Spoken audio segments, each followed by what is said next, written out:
bonjour à tous d'abord. Voilà, bonjour. Notre chère Karine discutait avec un ami sur le Xbox vocal et à un moment ils ont parlé d'un film qui s'appelle La Plateforme. Ça avait l'air intéressant sur le papier et quand j'ai commencé de regarder, je me suis dit ouh, ça va être hardcore.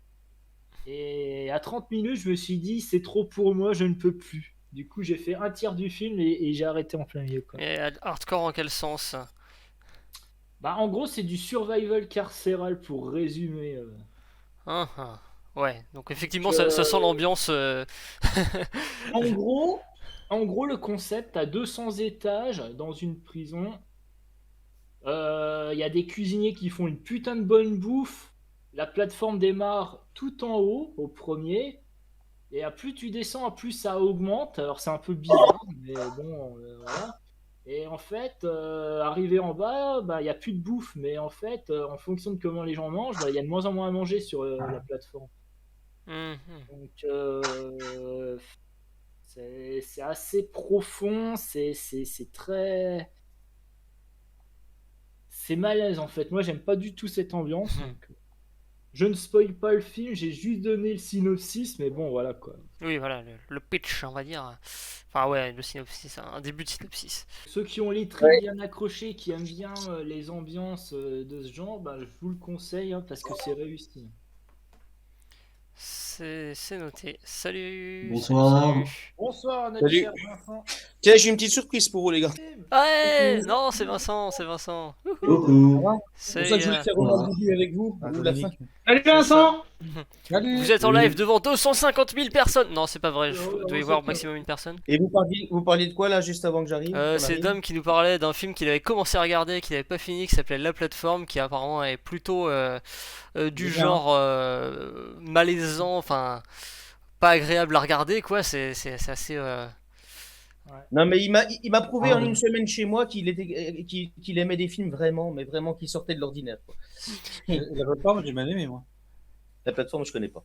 Je savais pas du tout. Il a passé une semaine chez moi, il m'a dit des films qu'il aimait. Je dis, mais c'est vrai, il pourrait aimer, c'est arrivé près de chez vous. Je pense qu'il adorerait s'il l'a pas vu. Bah, au théâtre, elle nous a fait mimer des scènes de films, la prof. Ah. Nous, on a mimé Shining. On était un groupe de 3 personnes, on a mimé Shining. Alors, ça fait Moi, quelle ce soir, scène? Une scène. Shining. On a fait, on a mimé la Shining. scène de quand il défonce la porte de la salle de bain. Je m'y attendais un petit peu, c'est vrai que c'est la plus iconique, je pense. Shining est très glauque. Bon, c'est la plus facile à mimer. Je voulais juste Ouais. vous dire que par rapport à Belmondo qui nous a quittés, ça fait un mois de ça, qu'on a perdu vraiment un monstre sacré. J'avoue. C'est l'un des derniers puisqu'il reste encore de long. Et puis, si je devais retenir un film de lui, j'ai ma petite préférence pour Le Marginal, mais c'est vrai que Le Professionnel c'était aussi copieux. Et puis voilà. C'était vraiment, toute sa filmographie est truffée de films aussi bien policiers, comédies, dramatiques. Si vous avez l'occasion, regardez le louche itinéraire d'un enfant gâté. Parce que ce film, il a eu un César pour ce film du meilleur acteur et c'est vraiment amplement mérité. Après, sur les dernières sorties, bon bah forcément, je suis allé voir Le Bond en avant-première avec Karim et d'autres mardi soir. Je vais me le refaire avec mes frères, mais honnêtement, je sais pas si je changerai d'avis. Je suis on ne peut plus déçu de ce film. C'est vraiment, pour moi, de toute façon, les critiques disent que le film allait diviser les fans. Et comme les critiques disent qu'ils allaient diviser les fans, je vous laisserai faire votre idée en ayant repris Casino Royale, Quantum of Solace, Skyfall et Spectre. Pour ma part, j'ai regardé Skyfall hier, il me reste plus que Spectre avant de pouvoir attaquer le En morceau version plus frais. française 007 Spectre, parce que Spectre est une marque française Piclou. Ah, c'est pour Ils l'ont mis ça, 007. d'accord. Je me demandais, je me suis dit- Ouais. je Ouais, me c'est demandais tout est-ce simplement. qu'ils avaient peur que les gens se souviennent pas que c'est un James Bond, du coup ils ont mis 007 devant, tu sais. Non, ouais, c'est parce que Spectre est une marque française, tout simplement. D'accord, bah oui, Donc, bah, le forcément. je peux attendre, forcément. Moi, ça faisait 2 ans que je l'attendais, comme Karim, comme tous les millions de fans que nous sommes. Tu vois, certains disent que le Star Wars 8 plombe un peu la franchise. Bon, après, c'est pour les fans de Star Wars. Le mourir peut attendre. Alors, il y a quand même 3 choses sympas. Parce que malgré tout, avec la sortie à chaud du ciné, j'étais vraiment en colère. Hein. Mais je vous dis pas, Vincent était là aussi d'ailleurs. Il y avait Victor qui était là, il y avait Quentin qui était là. Et j'étais mais en colère, enfin, mais d'une colère froide, quoi. Et avec le recul, je me dis qu'il y a quand même trois choses sympas, le pré-générique, le générique et la chanson. Après, Ouais. C'est déjà ça. Rien. il y a eu des passages sympas. Tu vois, Anna de Armas, la jeune actrice, je sais plus si elle est cubaine ou sud-américaine, mais elle est sublime, quoi. Elle avait, tu sais que Daniel Craig l'a imposé parce qu'ils ont fait le film à couteau tiré ensemble. Et c'est lui qui a dit à la production, il a dit à Barbara Broccoli, son demi-frère Michael Wilson, il a dit je voudrais bien qu'elle joue dans James Bond parce qu'on a fait à couteau tiré, qui est une espèce de Cluedo d'ailleurs, un film policier, une espèce d'Agatha Christie qui est vraiment super. J'ai vu sur Canal. Et elle est dans le film, elle est super dans le James Bond, mais sa présence est une éclipse en fait. Voilà, tout simplement. Et c'est dommage. Bon. Sans dévoiler ce qui s'y passe, mais voilà. Et pour le reste, on a retrouvé Léa Seydoux. Donc, dans le cœur des Français, il y a eu pas mal d'actrices. Hein, il y en aura certainement d'autres, on espère. Mais la Shanna Lynch, l'actrice noire qui est de Bond dans son aventure, qui est vraiment. Non, vraiment. Il y a eu certains côtés sympas. Mais si je dois lui mettre une note en l'état actuel des choses, avant de le revoir, c'est 3 sur 20. Ouais, mais... Ouais, maintenant, c'est quand même, Oh, il y a allez, quand même 5 des sur bonnes 20. histoires, mais il y a quand même des bonnes scènes d'action. Il y a des oui, alors il y a des ingrédients, il y a des actions, il y a quelques cascades. Il n'y a pas eu de cascade si spectaculaire que ça. La Bond est quand même pas mal, hein. La girl band. Elles sont trois. Dans le film, on a trois filles, une brune, une blonde et une actrice noire. Franchement, elles sont avec les cheveux courts, elles sont vraiment superbes. On retrouve son pote Felix Leiter, on retrouve d'autres personnages que tout le monde connaît. Et le méchant, puisqu'à chaque Bond son méchant, et Rami Malek qui a eu l'Oscar pour le Bohemian Rhapsody, le biopic sur Freddie Mercury. Je suis pas très biopic de base, hein, mais je l'avais vu chez mon frère et c'était vraiment vraiment sympa. Depuis une dizaine d'années, ils ont tendance à prendre des acteurs oscarisés. D'ailleurs. Ça s'était confirmé Christophe Valls après avoir fait le Tarantino quand ils l'ont pris. Mads Mikkelsen a été oscarisé après Casino Royale pour le film Le Chasseur, je crois, au prix d'interprétation à Cannes, comme Valls aussi, le prix d'interprétation à Cannes. Donc, dans le panthéon de James Bond de Daniel Craig, de ses méchants, il y a Mads Mikkelsen dans Casino Royale. Et si tu as vu Skyfall, Javier Bardem avec les honneurs aussi. Le Rami Malek, il est trop effacé pour faire un méchant mythique. Voilà ce que j'en pense. Très bien. Bah, écoute, hein, moi, Eh ben, dis donc. je te laisse aller le revoir parce que c'est vrai que je me dis aussi Je vais y que. retourner avec mes frères. Ouais. J'ai promis à des copains d'y aller parce que voilà, je Mais, peux pas me dire enfin voilà, le film ce qu'ils en ont fait. Il y a eu des super bonnes idées. Franchement, il y a eu des passages sympas. Mais là où Quantum était trop court, et mourir peut attendre est trop long. Voilà. Et voilà, après pour le reste, les d'autres sorties ciné qu'il y a eu ces jours-ci, j'ai fini par voir le OSS. Bon, je sais pas si on en avait parlé dans le dernier débat, mais on en avait parlé. pas le OSS. Ouais, entre deux passes sanitaires justement. Ça a été le premier que j'ai vu avec le pass sanitaire. Donc non, les prochaines sorties, voilà, je vous confesse un aveu ce soir. Je vais voir pour la première fois de ma vie E.T., qui est un film qui a mon âge, qui va fêter ses 40 ans l'an prochain. Et dans la foulée, on va se mettre le jeu vidéo le plus pourri de l'histoire, qui est la version Atari 2600 de E.T. Voilà, soirée E.T., ça fait 10 ans qu'on en parle. Ouais, tu nous en parles pas mal aussi. Bah, profitez bien les gars et amusez-vous bien. À bientôt les gars. Ouais, Bonne bourre. ciao. Bientôt. Parce que je voulais lui dire, mais vous connaissez Vincent, quand il est lancé, il est lancé. Et c'était ouais que faut se méfier surtout cette année. C'est une année avec beaucoup de films qu'on a attendus pendant super longtemps. Et je trouve faut se méfier des films qu'on attend pendant super longtemps parce que ça laisse trop le temps de s'imaginer le film qu'on rêve de voir. Mais du coup, quand on le voit, bah forcément, c'est pas celui dont on rêvait, à moins d'avoir énormément de bol, vu que chacun a un petit peu ce qu'il attend. Lui, voilà, peut-être qu'il y a des gens Et qui puis veulent après, voir. plus tu t'imagines, plus tu risques d'être déçu si jamais tu le trouves moins bien. Exactement, bah voilà. Mais même tout simplement, même sans ce qu'il soit moins bien, il va être, comment dire, pas exactement comme tu t'y attendais. Du coup, tu vas être un peu déçu. Là, c'est ce qu'il nous a dit, tu vois.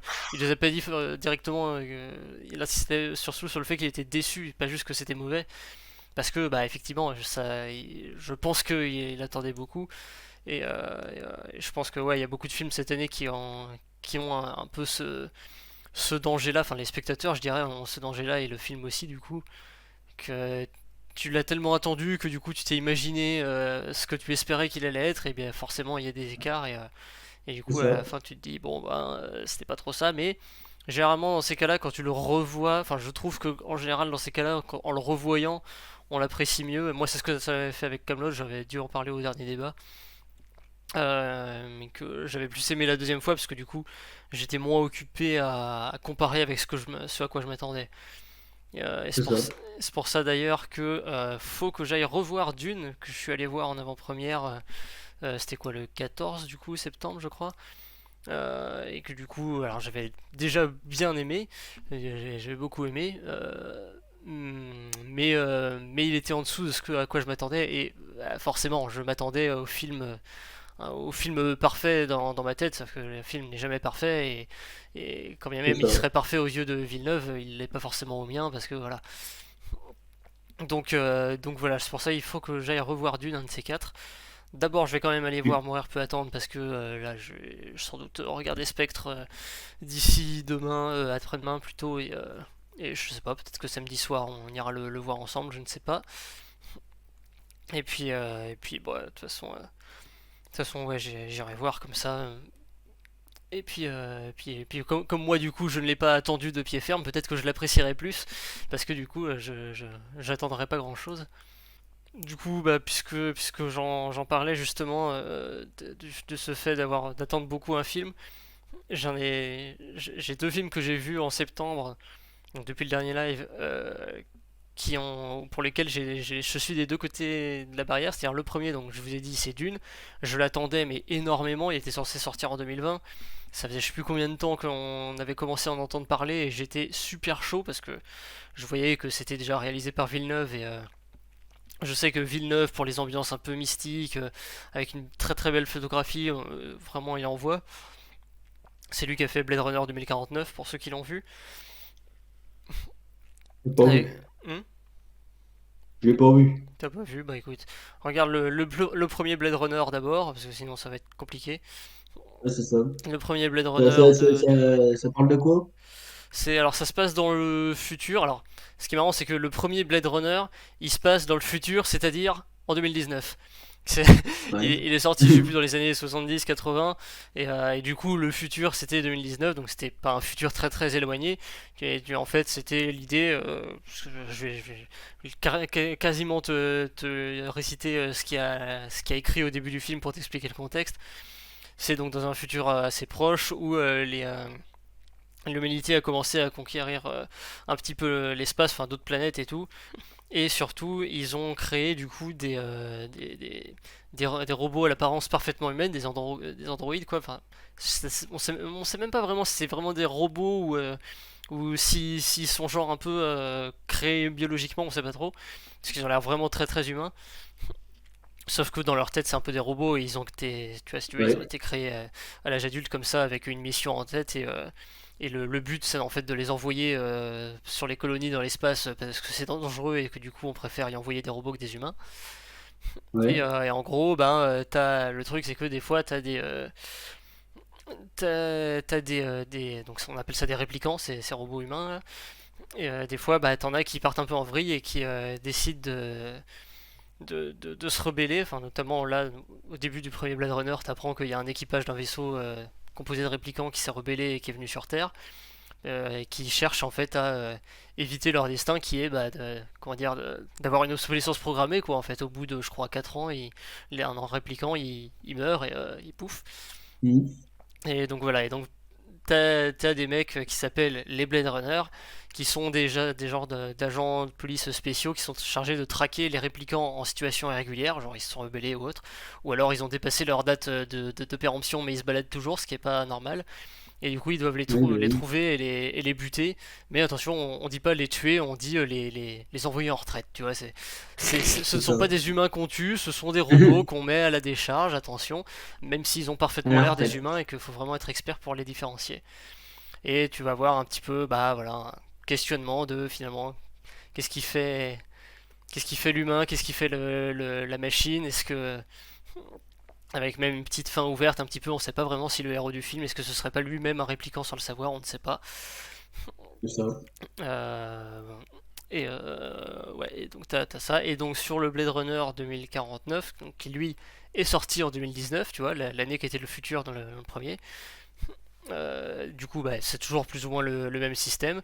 C'est juste un petit peu évolué. Et on suit un héros qui est joué. Donc le héros du premier, il était joué par Harrison Ford. Le héros du deuxième est joué par Ryan Gosling. Et là, pour le coup, Ryan Gosling, on sait que c'est un répliquant.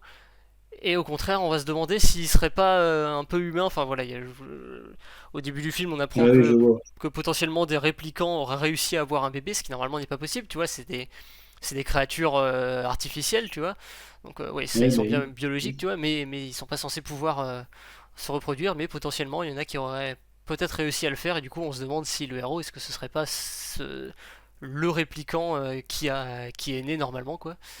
Donc voilà, et bon, voilà, tout ça pour dire que Blade Runner 2049, vous avez qu'à chercher un petit peu les images sur Google, la photographie, donc Ouais, vraiment tout ce qui est l'image, la lumière et tout ça, c'est assez magnifique, assez unique, et c'est du coup ce genre de truc que j'espérais pour Dune. Euh, à ce niveau, du coup, j'étais effectivement un peu déçu, voilà, c'est un des trucs où je m'attendais à quelque chose, et finalement c'était pas comme ça, que après avoir vu Blade Runner 2049, je m'attendais à voir des images avec vraiment une belle couleur unie et tout ça, et au final c'était vachement terne. J'ai trouvé, tu vois, genre, comme le nom l'indique, ça se passe sur une planète désertique d'une, et du coup je pensais que ça allait être voilà, dans des tons vraiment orangés avec une lumière et tout ça. Et au final, non, c'était vraiment le désert. Le désert, genre voilà, tu vas là au mois d'octobre en plein Sahara, ah voilà, oui, je vois. ça va pas être ouf. Alors en plus, voilà, il a fait en sorte que vraiment ce désert ne soit pas, comment dire, accueillant. Mais malgré ça, il y a d'autres moments où la photographie, enfin, de manière générale dans le film, la photographie est magnifique. Il y a quelques moments où elle correspondait un petit peu à ce que j'espérais, tu vois, notamment bah, pour ceux qui connaissent un peu l'histoire de Dune, l'attaque des Harkonnen où ça flambe, ça explose et tout, et donc on est dans une lumière là pour le coup orangée, mais à cause des flammes. Et c'est vachement beau, et de manière générale, le film est vachement beau, et il faudra que j'aille le revoir. Et aussi à bien noter que ce film est une première partie. C'est un peu particulier à ce niveau, c'est qu'en fait, Denis Villeneuve, le réalisateur, avec les scénaristes et tout, ils ont clairement conçu ça comme étant la première moitié du film, tu vois, la première moitié d'une histoire, si tu veux. Mais les producteurs, eux, ils sont moyens chauds parce que ça coûte cher et tout, donc ils ont dit attends, d'abord tu fais le premier, ensuite on voit si on fait le deuxième. Ouais. Mais du coup, en fait, tout le marketing a été fait en mode bah, ça s'appelle Dune, tu vois, le film et tout. On te présente pas ça comme étant une première partie spécialement, mais en fait, quand le film commence, le titre s'affiche, c'est marqué Dune, partie 1. Oui, bah Genre tout oui, le donc marketing. logiquement, c'est qu'il y en a un autre derrière. C'est ça, oui, mais justement, en fait, c'est surtout que le réalisateur et le scénariste, tous ils veulent la deuxième partie, ils ont Ouais, prévu de la faire, mais bah il y a les gens qui ont le pognon qu'il faudra leur faire lâcher, tu vois. Et du coup, les gens c'est qui ont ça. le pognon, c'est eux qui ont décidé du marketing et c'est eux qui ont décidé de pas trop se mouiller en évitant de le présenter comme étant d'une partie 1, tu vois. Ah oui. Contrairement à je sais pas, ce qui a pu se passer avec Avengers Infinity War, où, où pour le coup, ils avaient clairement fait comprendre que c'était Infinity War, que c'était la première partie de la bataille contre Thanos, et que la deuxième partie arriverait après. Non, moi, le dernier film que j'ai vu au ciné, je sais même plus ce que c'était d'ailleurs. Je crois que c'était Camelot que j'ai vu l'an dernier. Camelot, tu allé le voir quand? Ouais. Oui, il y a un moment, je sais plus. Je sais pas, j'ai aucune estimation du temps. J'ai beaucoup de mal à estimer le temps comme ça. Je sais pas, est-ce que tu saurais estimer si c'était juste après sa sortie ou est-ce que tout le monde en parlait déjà depuis un mois et que t'avais l'impression d'être le dernier à le voir? Je pense que j'étais un des derniers. J'y ai pas Ouais, été dès la sortie. ouais, donc voilà, donc comme il est sorti fin juillet, j'imagine que t'as dû y aller, je sais pas, fin août ou en septembre, donc ouais, ok. Ouais, peut-être. Je sais plus précisément. Ok, et t'en avais pensé quoi du coup, toi? Non, moi, j'avais bien aimé. J'aime bien Camelot de toute façon. Hmm. Et il y a des bons gags et tout, c'est trop cool. Je fais partie des gens qui avaient suivi Camelot depuis tout petit. Bah, ma sœur m'a fait découvrir ça. Hmm. Je connaissais pas avant qu'elle m'en parle, quoi. Ouais. Tout le monde s'en branle, moi le premier. Ah, ça y est, Dom nous a trouvé ses extraits de Camelot. Ah, attention, parce que si Ouais. tu commences avec les extraits de Camelot, avec les centaines d'épisodes qu'il y a eu, on en a pour la soirée, hein. Est-ce que j'ai dit tout ce que je voulais dire sur Dune? Non, il y a encore un truc, encore un écart avec ce à quoi je m'attendais, mais qui du coup est expliqué par le fait que c'est en deux parties. c'est que je m'attendais à un côté vachement plus mystique et spirituel, tout ça, qu'il y a un petit peu dans Dune, tu vois, c'est un peu le héros, c'est un petit peu un messie qui va se découvrir, tu vois, qui va découvrir un peu qu'il est l'élu de la prophétie un petit peu.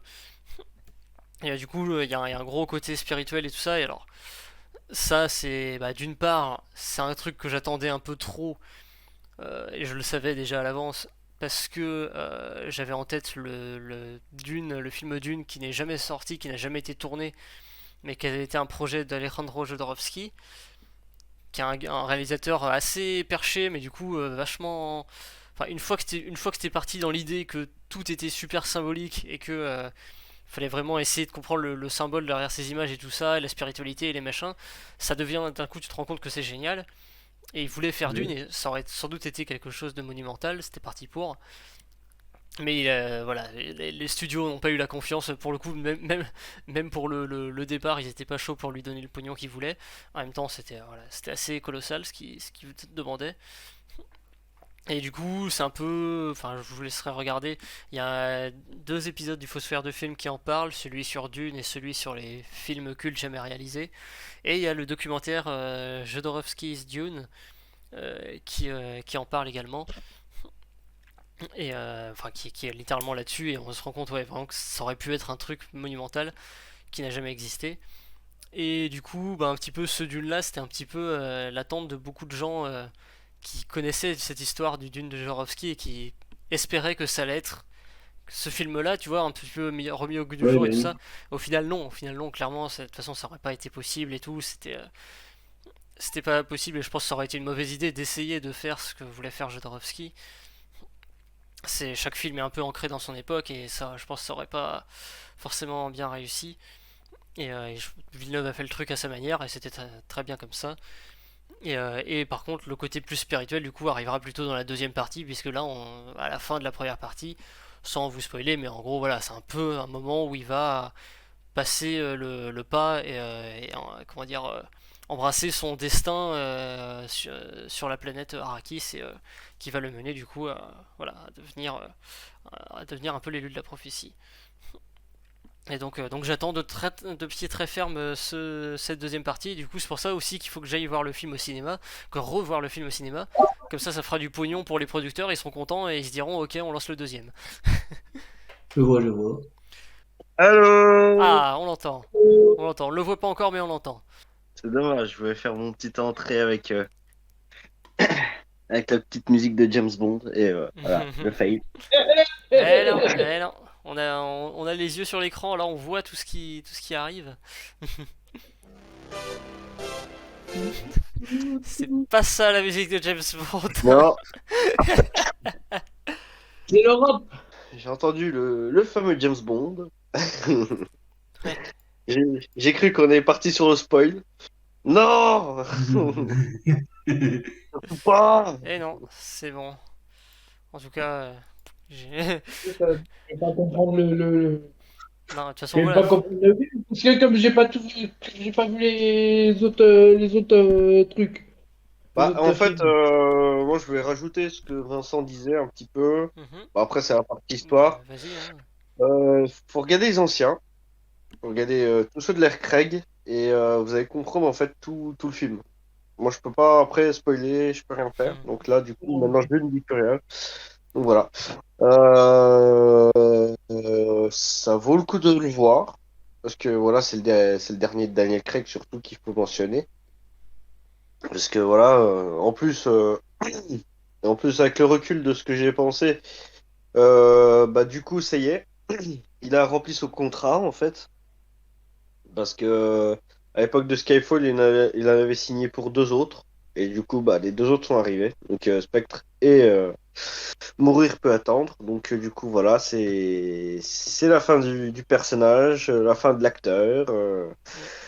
Voilà, la porte de sortie est grande ouverte. Maintenant, Mhm. on va attendre le nouveau. C'est ça, et la porte d'entrée aussi, ouais, je sais pas trop du coup ce qu'il y a comme spéculation sur qui pourrait être le prochain. C'est Karine. Bah, franchement, je serais pas cloîtré au lit avec un petit rhume hein, à ce moment-là. Mais fais gaffe, on n'a pas le droit de l'appeler James Bond hein, après. Mais bon, ça nous a pas empêché de Ou lui alors, donner c'est d'autres Lisa qui noms, écrit le scénario. du genre Alexis David. Et bah, non, bah, je sais pas comment on peut l'appeler autrement. Jambon, c'est la traduction Voilà. française, tu vois, Jambon. On a déjà fait Jean Mèche pour John Wick, alors voilà. Hein. Non, sinon, comme disait Corentin, il va s'appeler Alexis David. C'est ça, et c'est dans Dossier dangereux, qui n'est pas du tout Ouais. sorti, c'est pas la peine de le chercher, mais un Dossier dangereux peut attendre. Vous le verrez un On a le jour. même syndrome à ce moment-là. Eux, parce que le film est fait et nous, c'est. C'est Faut ça, qu'on ouais, fasse bah, le film. c'est ça. Mais eux, ils ont toute une production et tout ça, et ils ont les moyens de se De nous remettre faire sur parler. pied. Hmm. Ouais, Ah. et c'est vrai que les liens, enfin en plus, au fur et à mesure là que je regarde du coup surtout les bonds de l'ère Craig, je me rends compte un peu de certaines inspirations que Monsieur Karim a pu avoir quand on écrivait des scénarios, tu vois, je me dis, ah tiens, c'est marrant ce personnage, il me fait penser à un qu'on a dans un de nos scénarios, ou tiens, c'est marrant, Q dans Skyfall, un petit peu le mec avec ses ordis qui rencontre le gars avec son flingue, ça me fait un petit peu penser à un certain personnage que je joue dans un film à venir. Donc ouais, ouais, de toute façon, on est tous un... Ouais, il y, a C'est il y a quelques inspirations. ça, oui, on s'inspire toujours quelque pas- part, et c'est puis... pas c'est pas du copier-coller, Non, attention. clairement, c'est pas du copier-coller, voilà, c'est réadapté, le personnage arrive pas du tout de la même manière dans l'histoire, voilà, il y a plusieurs... De toute façon, même chaque film s'inspire des précédents, consciemment ou pas, hein, je veux dire, pour moi, c'est normal de se réinspirer de certains trucs, on pourra toujours trouver, enfin si vous cherchez un peu, il y a plein d'histoires comme ça de grands films où en fait on se rend compte que c'est une réécriture un peu d'un autre film vachement moins connu qu'il y avait eu avant. Apparemment, genre par exemple il y a plusieurs westerns qui en sont très clairement inspirés, quand on le sait, et qu'on regarde, qui sont apparemment très clairement inspirés de films de samouraï sortis au Japon, tu vois, dans les années 50 et tout, qui du coup étaient pas beaucoup connus en Occident, et puis Mhm. des Sergio Leone et tout ça qui se sont dit, eh, mais c'est pas mal, mais faudrait l'adapter un peu au contexte occidental, et ils ont fait des westerns avec ça, et ça rendait super bien. Et du coup, tout le monde a oublié les films japonais originaux, sauf que quelques personnes qui font remarquer que le western, en fait, il vient clairement de là. Et ma foi, bah voilà, c'est réinventé, c'est mis dans un autre contexte et tout, et il n'y a pas de mal à ça, quoi. Bah oui.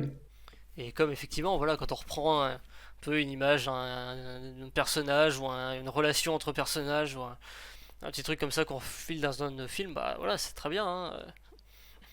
Y a pas de problème. D'ailleurs, même je sais que dans Dossier dangereux, il y a genre une scène où il y a deux répliques. C'est moi qui avais rédigé les répliques vraiment qui les avait tapées. Et genre, c'est deux répliques de Star Wars, de deux films Star Wars différents qui se suivent presque dans la scène.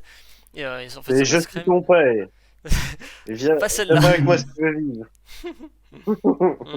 Et ton Mhm. père. Ouais, finalement, les inspirations comme ça va, ça vient.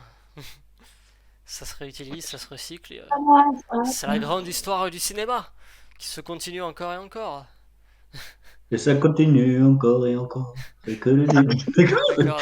Et ouais, Pardon. J'étais trop peu j'ai pas pu m'empêcher. voilà. Ce que j'aime bien faire quand on rédige les dialogues, des fois, de caser une phrase qui vient d'ailleurs et que juste je la mets comme ça pour m'amuser. Et je serais totalement capable de mettre quelque part ouais, un gars qui dit ça continue encore et encore, et l'autre qui lui répond c'est que le début, et l'autre qui dit d'accord, d'accord. Je serais totalement capable de mettre ça dans un dialogue, tu vois, pour ceux qui repèrent la référence. On verra ce qu'on va choisir quoi les 24 heures. On verra ce qu'on va choisir quoi. Est-ce qu'il a dû Déjà, on ouvrir va un pas te hashtag dans choisir sa pour vie? rédiger les phrases des dialogues. Ça commence par là. Là, j'ai bugué, excusez-moi. Je veux dire, Faut arrêter de boire du whisky avant les lives, hein, ça réussit Ou pas. manger du whiskas, hein, là ou l'autre. Hein. Ouais. Ah, c'est pas la même Non, haleine. ça pas la même gueule là à ce moment-là. Non, mais en tout cas, moi je finis avec ma petite conclusion. C'est un film qui ça vaut le coup de regarder. Donc voilà. Après, Vincent, il a dit un petit peu son avis. Et non, bah moi après, moi personnellement, mon préféré restera quand même Skyfall. C'est parce que c'est un James Bond qui est très très réussi et puis en plus pour les 50 ans et tout, on donne un côté sombre et puis en plus c'est un retour aux sources. Ouais. Euh, donc franchement c'est pas trop mal et puis en plus Javier Bardem fait excellemment le taf ça y a pas de souci. Donc du coup voilà, je vais m'étouffer entre-temps, ça aussi. C'est ça, ouais. Reste avec nous. Mais bon, moi aussi j'aimerais bien arriver au stade de mourir peut attendre. Donc mais bon, voilà. Ouais. Ouais, bah moi comme je disais tout à l'heure, Skyfall je l'ai vu hier du coup. J'ai vu Casino Royale donc je sais plus, la semaine dernière à un moment. Et quoi, évidemment Quantum of Solace entre les deux. On est pas con non plus. Et pour l'instant du coup Bah franchement, vous savez, il est assez intéressant à regarder parce que bah après, bon comme il disait Vincent, il est trop court. Mais comme je disais, Quantum of Solace c'est un film bon. En fait c'est le complément de Casino Royale en fait. C'est en fait faut le regarder en même temps. Bah je veux dire juste après. Alors, ouais, du coup, ouais. C'est un genre de film un peu à la comme Les Seigneurs des Anneaux, les films version 3 heures ou tout comme ça. Ouais. C'est comme si c'était la version longue en fait Ouais. de Casino Royale. Oui, oui, ça reprend Quand direct on- après, ouais. Après, ouais, donc, après, moi pour le coup, je les avais pas regardé les deux directement à la suite. De toute façon, vous m'aviez suffisamment dit que ça reprenait la suite pour que du coup je sois pas surpris à la fin de Casino Royale que de pas voir la conclusion, tu vois. Donc je me suis dit, ok, bah je m'en arrête là et puis je regarde la suite après. De toute façon, c'est encore frais, tu vois. Je l'ai regardé 3 jours avant, un truc comme ça, donc c'était encore frais. Et ouais, bah pour l'instant, j'arrive pas trop à bien décider entre Casino Royale et Skyfall lequel je préfère. Je pense aussi Skyfall pour un peu pour les raisons que t'as dit, c'est qu'effectivement il est vraiment il y a un travail sur le personnage et tout ça qui est vachement cool et c'est vachement intéressant comme scénario. Après, encore Casino Royale, j'ai beaucoup aimé aussi un peu le style et puis le méchant, j'adore Mads Mikkelsen. Mads Mikkelsen. Ah bah oui, mais Mikkelsen, Mm. il avait une prestance aussi. Mm. C'est Il ça avait une après. sacrée prestance et tout et c'est ça qui adorait son charme à ce méchant quoi. Mm. C'est C'est ça, ouais. Après bien sûr, je pense que ce que j'ai beaucoup aimé dans Casino Royale, donc il y a ça, et il y a aussi un peu la façon dont ils ont fait toutes les parties de poker et tout ça, tu sens vraiment la tension et tout, et l'idée de faire un peu la confrontation au poker plutôt qu'une fusillade ou un truc comme ça, finalement, c'est vachement cool, tu vois, tu prends vraiment le temps, t'as vraiment le temps d'avoir la tension de te dire, hein, ah est-ce qu'il bluffe bah pas, hein, machin, machin. Et c'est vraiment, c'est vraiment bien aimé c'est Martha cette idée-là. Campbell hein. Hmm. Faut pas test. Vraiment bien aimé cette D'ailleurs, idée-là. Martha Campbell qui avait fait d'ailleurs bah, Vincent il va être content, qui a fait quand même GoldenEye. Hmm. Donc donc Mm. voilà. C'est ça. Je pense que ce réalisateur-là, c'est le réalisateur qui en fait qui a sauvé la licence au moins 2 fois à ce moment-là. C'est bah quand à l'époque, parce que c'est vrai qu'à l'époque c'était pas évident parce qu'il y a eu bah Roger Moore après Timothy Dalton qui est arrivé, bon, qui a eu du mal parce que c'est vrai que le fait d'apporter un Bond assez froid, bah, comme fait Craig maintenant, hein, parce que Dalton l'avait dit, en fait, il se reprenait sur le personnage du roman, en fait. Hmm. Et au contraire de Craig, qui le rend plus humain, bah Dalton, en fait, du coup, c'est vrai que le personnage il est assez froid, tout ça, bon. Hmm. Et mais après, le problème, c'est qu'il arrivait après à Mastodonte, quoi. Hmm. Donc, En plus, ouais, c'est bah, marrant parce qui est que. Hmm. Roger Moore. C'est Donc, ça. c'est pas évident, quoi. Surtout que, enfin, j'ai pas vu tous les James Bond en action, mais Roger Moore, il a quand même, lui, le côté pas du tout froid, justement, plus détendu et tout. Dans l'humour. C'est ça, et plusieurs films quand même où, où ça se finit, il est en train de coucher avec une meuf sous les yeux de tout le monde, et je vous dis pas lesquels, mais voilà quoi, c'est. C'est un peu. C'est une autre ambiance quoi. Donc ça a dû faire bizarre, je pense que. Ouais, et au final, ça finit par. Il dit rien que pour vos yeux. Hmm. Un petit clin d'œil. Parce qu'il y a un film qui s'appelle comme ça. C'est ça. Mm. Et, Mais C'est vrai que non, c'est vrai que c'est. Bah, franchement, voilà, pour conclure, pour mourir peut attendre. En tout cas, allez le voir parce que voilà, c'est comme je vous ai dit avec Craig, c'est son dernier. On a attendu 2 ans, enfin, donc c'est déjà pas mal. Donc ça vaut le coup de quand même de le voir. Bon, voilà, pour les puristes de Bond, voilà, bon, je pourrais donner d'avis supplémentaires. Et puis pour le reste, ce sera à voir. Ouais. Ce sera à voir pour la suite. Hmm. Je me souviens plus les Donc trois voilà. autres là, vous en avez vu vous des bondes Romain, Yannick, Dom? Non, aucun.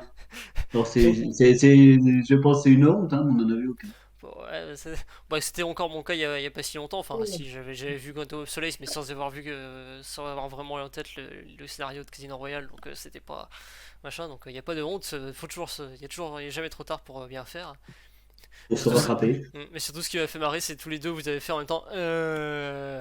Non. J'attendais le oui, j'aime à la fin, mais Oui, non. non, mais là, ça fait un peu ma famille d'abord. Non, Non. C'est exactement. Et toi, Dom, ça t'as fait pas un peu répondu? ça. La question c'est est-ce que j'ai déjà vu des James Bond? Oui. Bah oui. Oui. Lesquels? Tous?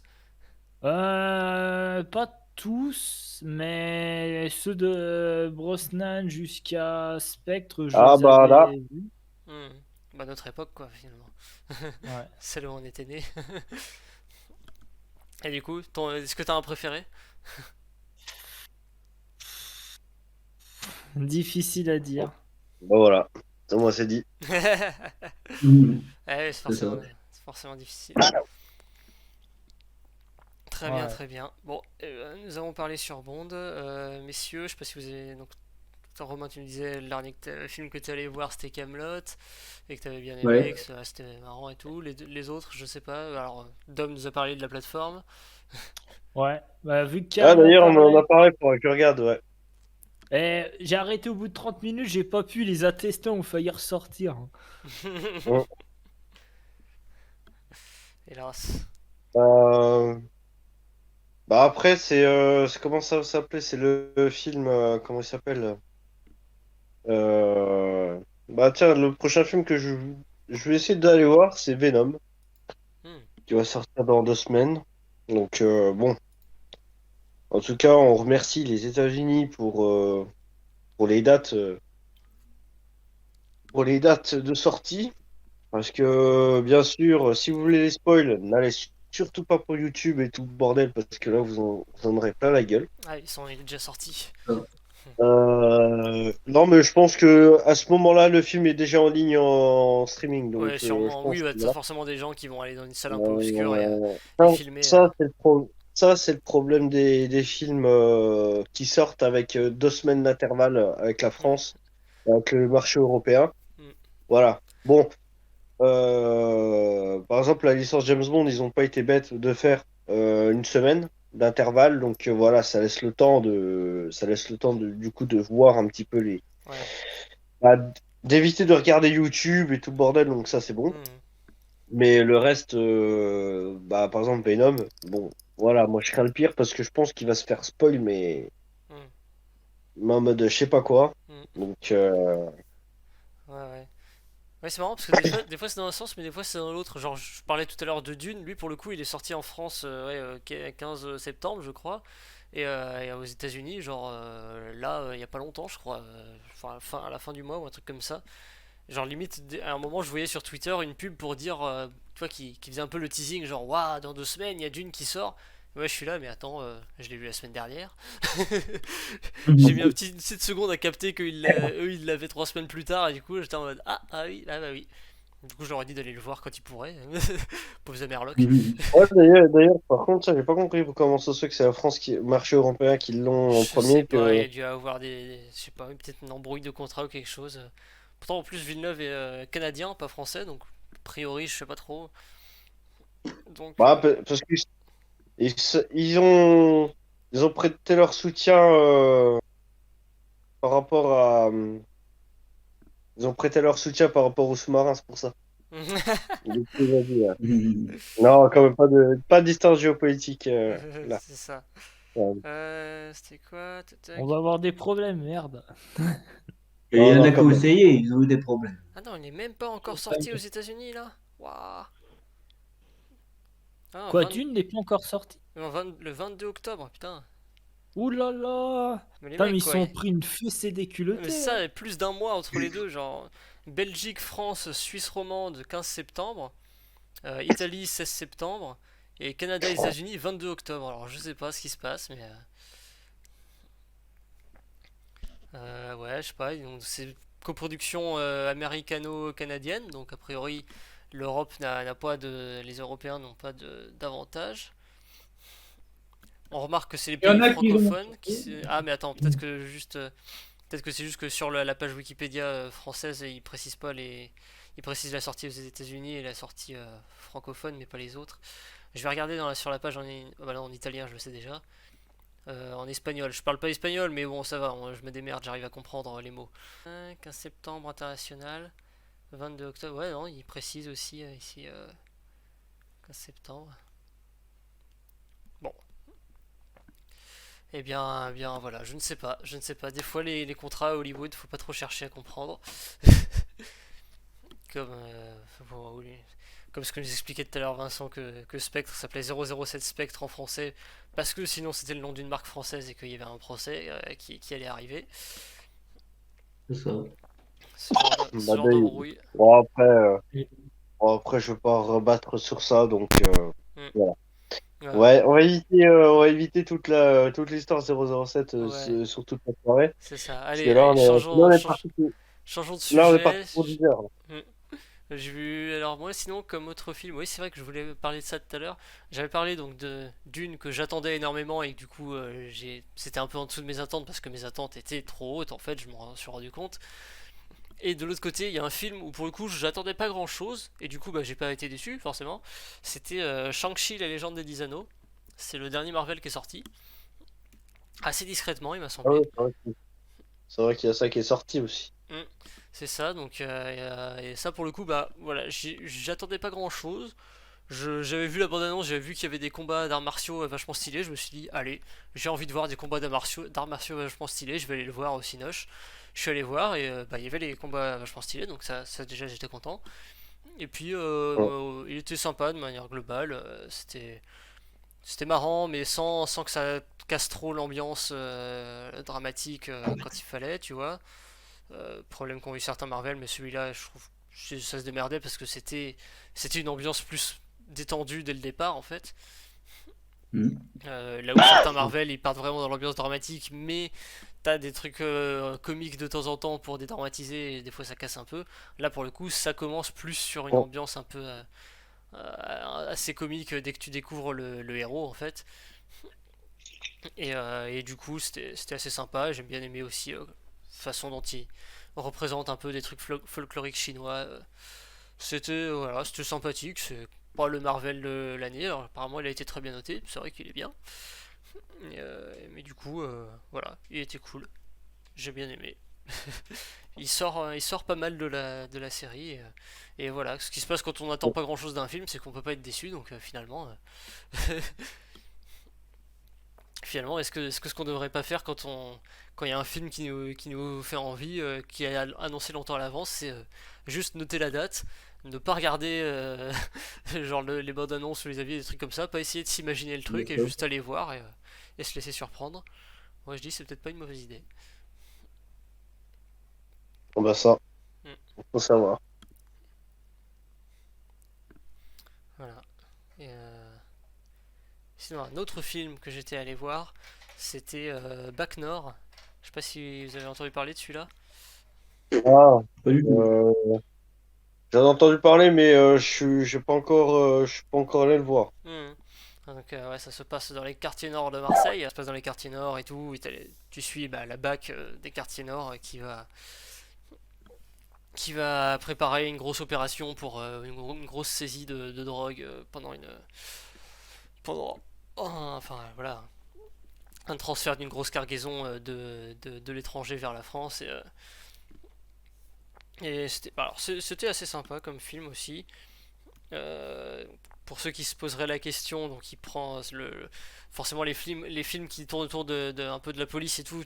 Tu, tu sens que soit ça va être un peu proflique, les défendre, montrer que c'est des héros mal compris et tout ça, soit montrer que c'est les violences policières et que c'est une institution pourrie ou des trucs comme Voilà. ça.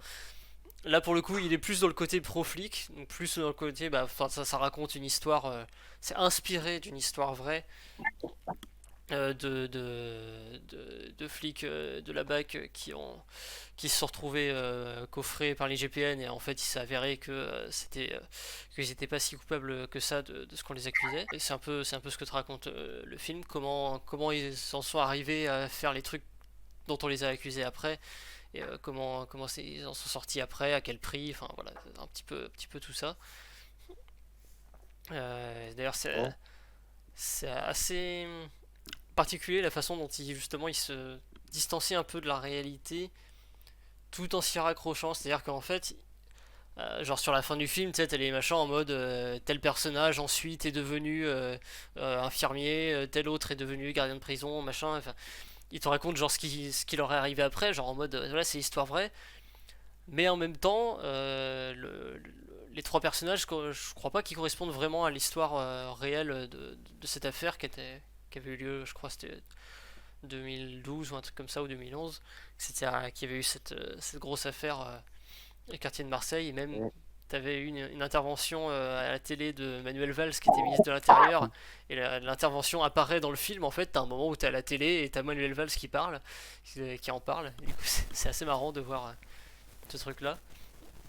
Mais genre, ouais, du coup, ils suivent pas exactement la vraie histoire, parce que dans la vraie histoire, déjà, contrairement aux trois policiers qui sont concernés dans le film, bah, dans la vraie, ils étaient 18. Sauf que, évidemment, pour des raisons pratiques, pour un film, tu mets pas 18 personnages principaux, sinon tout le monde est perdu.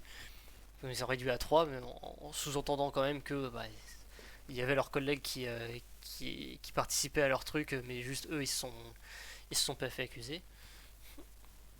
Et voilà, donc je trouve il était bien, voilà, quelle que soit votre opinion concernant ces questions policières et tout ça, ça vaut le coup d'être vu, ça donne un point de vue, hein, ma foi. Mhm. Ça rend compte un peu de, bah, Après avoir. de comment ça peut se passer dans certains quartiers nord, en supposant que là il suit bien la réalité. J'ai jamais été dans les quartiers nord de Marseille, je sais pas si c'est vraiment comme ça, mais Moi non plus, j'ai même foutu les pieds. de ce que j'en ai entendu par d'autres moyens, bon, ça a l'air de coller à peu près à l'idée, quoi. Et voilà, du coup, Bac Nord. Et ouais, et juste, des fois, on a tendance à faire la comparaison aussi de ce film avec le film Les Misérables, qui était sorti en 2019, qui n'est pas une adaptation du roman de Victor Hugo, mais qui est une histoire avec, bah, pareil, avec des policiers de la BAC dans les cités du 93 et tout ça, et ouais, une histoire de bavure et tout, et une histoire autour J'ai de vu ça. ça que. Mm. Bah, là, bah, Les Misérables, après, il était assez réussi. Donc, Ouais, ouais, ouais, il était très bon. Mais après, c'est pas le même style que Bac Nord, en fait. C'est là où je voulais en venir, c'est que. ouais, non, mais Mm. il y a des trucs, il y a des choses que Bac Nord, bah, beaucoup, bah, après, c'est beaucoup plus réaliste, hein. C'est beaucoup plus réaliste que ça. Du coup, voilà. Non, Bac Nord, il est beau- pour moi, il est beaucoup plus réaliste que Misérable. Parce que Ouais. Misérable, bon, il était sympa et tout ça. Franchement, il y avait une bonne histoire, il y avait un bon fond et tout ça. Mais faut que j'aille le voir, Bac Nord. Mm. Je sais pas, moi j'avais plus l'impression que c'était Enfin, après, c'est plus la manière de tourner, pas forcément le réalisme, mais Les Misérables, je trouvais, était plus vraiment en mode limite documentaire, tu vois, que Bac Nord, ou je sais Ah pas, bah oui, il y a un oui. petit peu plus le côté Ouais. un petit peu action et tout dans les scènes, alors que Misérable, Ah bah oui, oui. c'était Après, pas un film d'action, dans quoi. ce que j'ai vu, Mm. même là, ce que j'ai vu la bande-annonce de Bac Nord, et quand j'ai vu Les Misérables, c'est pas le même style déjà C'est ça. de Faut pas- cadrage et tout ça. C'est Donc ça, donc faut du pas coup, c'est s'attendre à voir un film beaucoup plus pareil. réaliste sur Bac Nord que sur Les Misérables. Je sais pas si on peut parler justement du côté réaliste ou pas, je sais pas. Chacun, je pense, se fait son idée. Pour moi, les deux sont bons, chacun à leur manière en fait. C'est un peu ça que je dirais, quoi. chacun aborde un angle un peu différent et raconte une histoire différente. C'est pas les mêmes cités en plus. Il y en a un en région parisienne, l'autre à Marseille. C'est pas pareil. Et du coup, je pense que les deux un petit peu se complètent en fait. Si tu veux voir des films voilà, qui montrent je sais pas, les policiers dans les cités difficiles et tout ça, bah, c'est pas voir plutôt l'un ou plutôt l'autre. Je pense qu'il faut voir les deux pour voir les deux un peu. Deux histoires différentes, deux versions différentes, deux façons de le montrer différentes. Et je pense que voilà, les deux, il n'y en a pas un qui vaut plus que l'autre, c'est deux façons différentes d'aborder la chose, quoi. Moi, je pense que je vais vous laisser là pour ce soir. Bon, Corentin, moi je participe au 48. 48. 48 heures. Pour le contexte, pour Ah les gens oui. qui regardent le live, on est en train de parler du 48 Hour Film Project. 48 Hour Film Project, pour ceux qui aiment pas trop les accents anglais. Enfin, je vous laisserai chercher sur Google pour les détails, mais c'est un concours qui a lieu tous les ans où on a 48 heures en un week-end pour tourner un court métrage. On a déjà participé 2 fois à ce concours-là, en 2018 et en 2019, mais vous ne les trouverez pas sur notre chaîne YouTube. C'est actuellement des exclusivités qu'on réserve pour, je sais pas, on trouvera bien une raison un jour de les montrer. diffuser. Faudrait que j'essaie de ramener 2-3 un peu de merdier que j'ai ici à Villeurbanne pour genre faire des accessoires, des trucs comme ça, genre si par exemple si on décide que dans le film on veut voir ce genre d'ustensile, eh ben il vaut mieux que je le rapporte à l'avance, tu vois, parce qu'on saura pas avant d'avoir tiré le sujet si on veut avoir ce genre de choses dans le film ou pas. Donc il vaut mieux que je l'ai C'est à l'avance. dangereux, ça. Et puis si ça sert à rien, si elle sert à rien, elle servira à rien. Tu disais? C'est dangereux. Répète ça pour voir. C'est dangereux. Essayez de pas péter mon écran. Pour ceux qui ne l'auraient pas reconnu, c'est donc l'épée. Alors attends, je vais essayer de la montrer sans tout péter. Voilà. C'est l'épée Anduril qu'on voit dans le Seigneur des Anneaux. C'est l'épée Ah oui. d'Aragorn. Voilà, pour le Seigneur des j'ai Anneaux, donc pour ceux qui veulent se plonger dedans en voyant cette magnifique épée et qui veulent la voir en action dans le film. Voilà, là, vous avez la communauté de l'anneau, les deux tours et le retour du roi. Sachant que les deux tours n'est pas une référence au septembre. Et il est bon de le préciser. En plus, je crois qu'il avait dû sortir pas longtemps après. Faut arrêter de boire, Corentin, parce que là, on est en train de Je bois si je veux, c'est de la flotte. Et le retour du roi, c'est Obama, non? T'es un président, pas un roi, donc ça marche pas. Un Corentin. Hmm. Mon précieux. Exactement. Et après le Seigneur des Anneaux, il y a aussi eu le Hobbit avec Un voyage inattendu, La désolation de Smaug et La bataille des 5 armées, qui ne sont pas au niveau du Seigneur des Anneaux parce que pas grand chose est au niveau du Seigneur des Anneaux, on va pas se mentir. Ouais, j'avoue. Mais une fois que encore une fois, hein, c'est toujours une question de ce à quoi tu t'attends versus ce que tu te retrouves à regarder.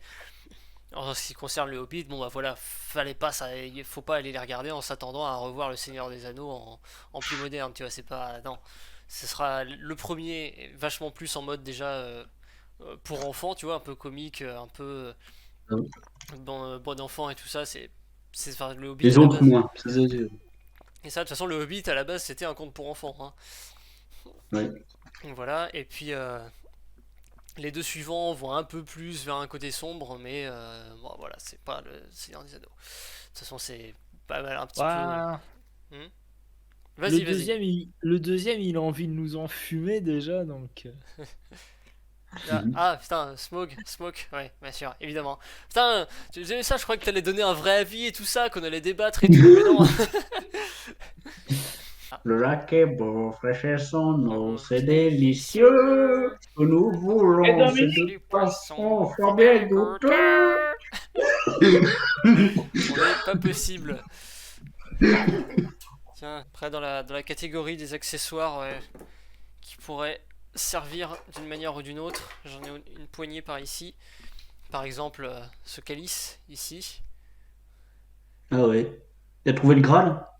Bah ça c'est pas le Graal avec le sang de Jésus, c'est plutôt le sang de Satan, hein, vu l'air qu'il a. Dans un style assez similaire. Cette dague, tout simplement. Hop, De toute façon, le pareil. Graal, on sait même pas si c'est une coupe, un vase ou une pierre incandescente. Ouais, On sait pas ce que c'est. Donc, ou un récipient. J'ai également Non. une baguette magique ici.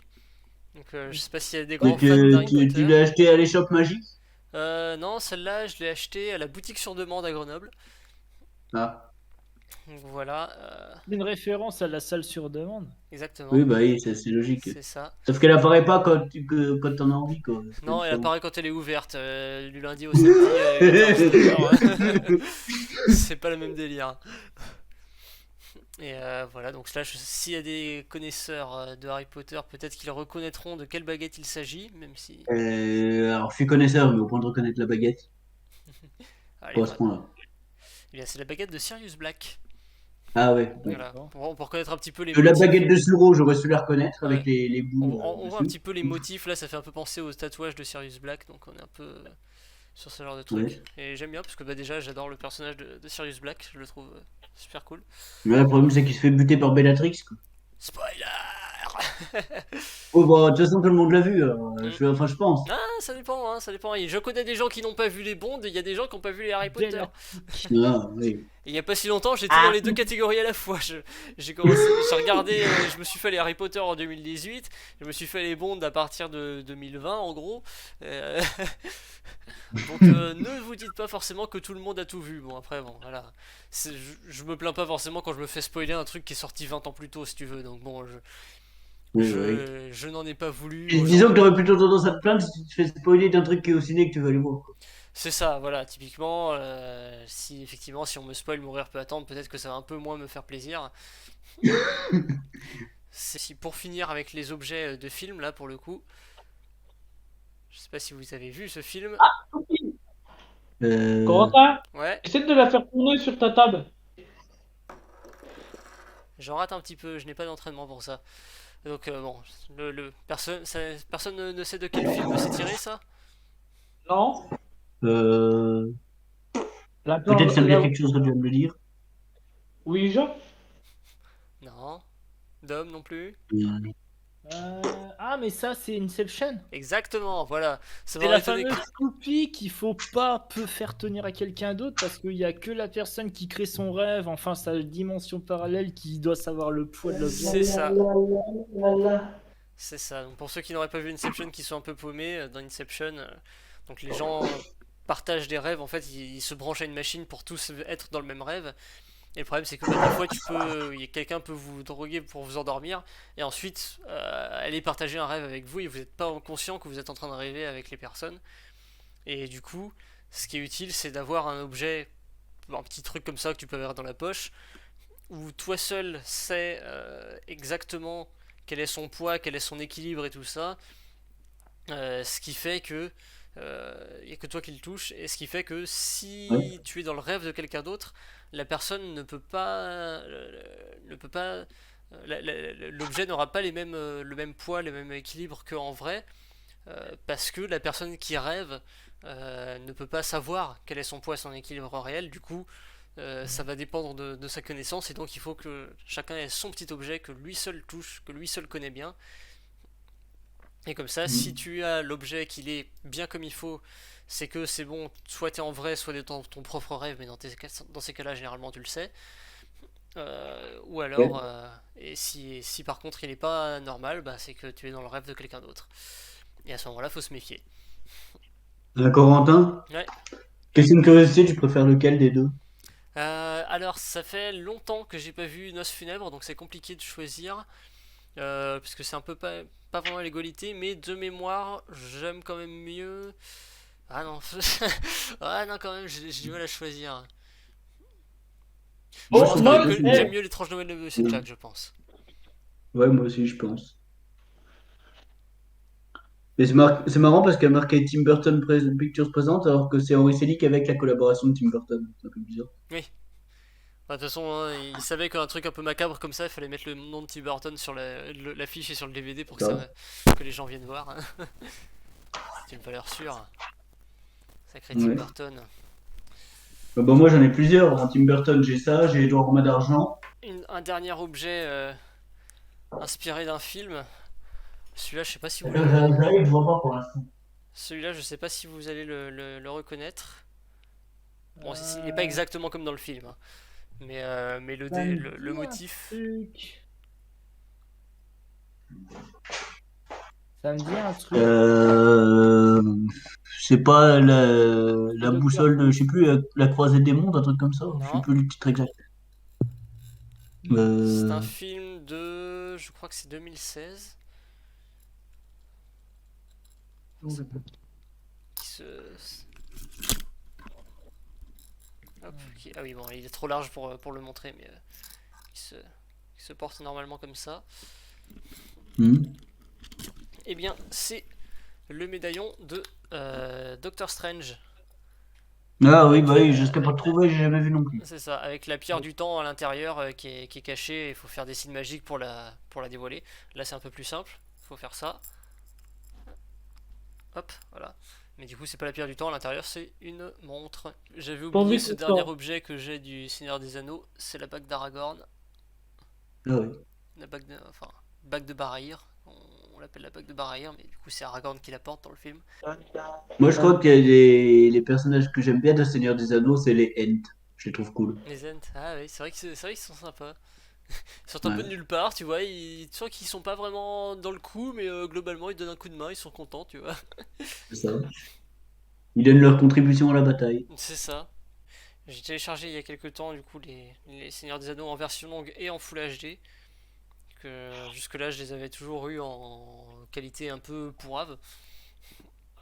Et ça change quand même quelque chose hein, de les voir en Full HD. Tu remarques certains trucs que tu n'avais pas vu avant parce que c'est un peu en arrière-plan et que tu voyais pas bien.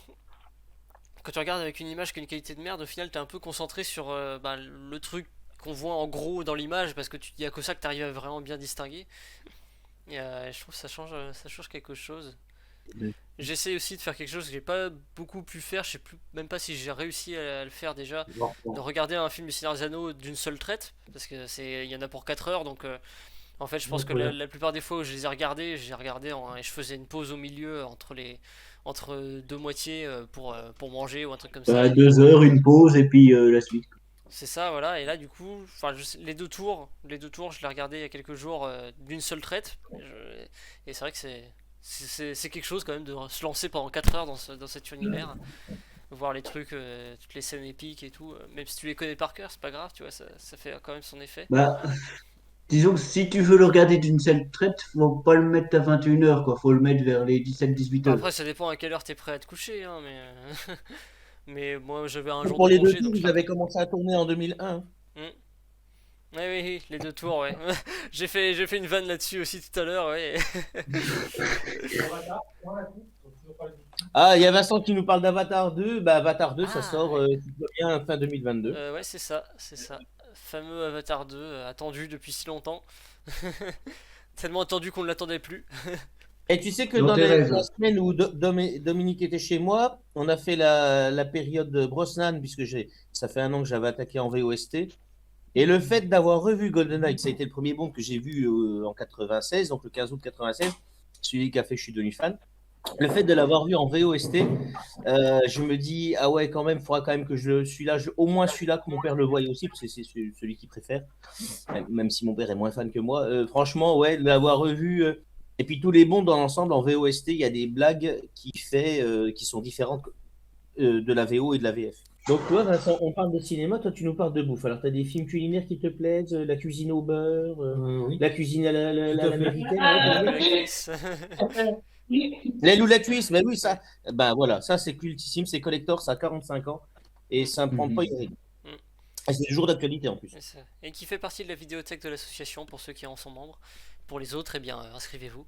Ben, dans les films bizarres qui pourraient plaire à notre Dominique National, il y a Rubert qui pourrait lui plaire que Ouais, d'Orient avec Jean Pintet. Ah, Quentin Dupieux. Quentin Dupieux. Ouais, tu l'as vu? J'ai vu une partie, mais pas tout. Mais par contre, Eh j'ai ben, vu prochaine fois que tu viens chez moi, je me le remets avec toi, histoire, mais faut vraiment être bourré pour le regarder, hein, sinon. le film Le Dain, moi je l'ai trouvé sympa par contre avec Dujardin. Putain, j'ai pas vu, je le connais pas du tout. En fait, Jean Dujardin, il fait une obsession pour avoir un équipement complet en daim. Il Hmm. achète très cher une veste et après il veut tout. Hmm. Et en fait, dès qu'il voit quelqu'un avec ça, ben, il veut le buter pour lui voler. Et il veut que plus personne ne porte de veste et tout. Il crame les vestes. Enfin, c'est un peu chelou, quoi. Non, ça m'a lui, je pense. Tiens, pour les gens qui nous regardent, c'est notre Vincent de Future Game. Allez acheter des jeux vidéo à sa boutique. Ouais. Ça fera une petite cagnotte pour les gars de 24 Jump Ciné. Tel que vous voyez notre cher Vincent, il a les yeux rivés sur France-Belgique. J'ai coupé le son, il y a 2 partout. Ils sont revenus. On était mené à 2-0 à la mi-temps. Et après, j'ai embrayé sur une chaîne de ciné le temps qu'on finisse. Je suis tombé sur le premier taxi. Et je me disais quand même, le premier taxi, bah, les autres, ils auraient pas dû voir le jour. Le premier suffisait. Ouais, bah, c'est souvent comme ça.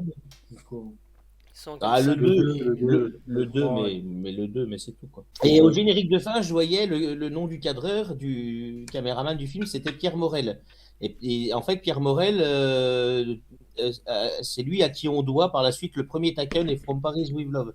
C'est tous des gars qui bossaient, qui étaient tout jeunes, qui bossaient pour Luc Besson et qui ont signé leur film. Louis Leterrier a notamment signé Le Transporteur 1 et 2, ainsi que Danny the Dog, avant de faire les films qu'il a fait aux États-Unis avec, comment il s'appelle, avec Omar Sy, là, les films de super-héros, là. Vous savez qu'il y avait Omar Sy aux États-Unis. C'était quoi déjà? Film de super-héros avec Omar Sy. Ouais. Enfin, il a signé des films. Louis Leterrier. Bah, regardez si vous pouvez Louis Leterrier ce qu'il a fait aux USA. Mais après avoir longuement travaillé pour Luc Besson, il est parti aux USA. Il s'est émancipé. Il a signé des gros blockbusters. Bah, Le Choc des Titans. Je crois que c'est lui. Choc des Titans. Ouais, Le Choc des Titans. Et je disais qu'il y avait Omar Sy dedans, mais c'est peut-être pas ça. Choc des Titans. Le Choc des Titans. Celui de 2010 du coup. Ouais. Omar Sy, lui, il a joué dans le Jurassic Louis World. Le c'est différent. Terrier, ouais. Non, mais il n'y a pas Omar Sy là-dedans.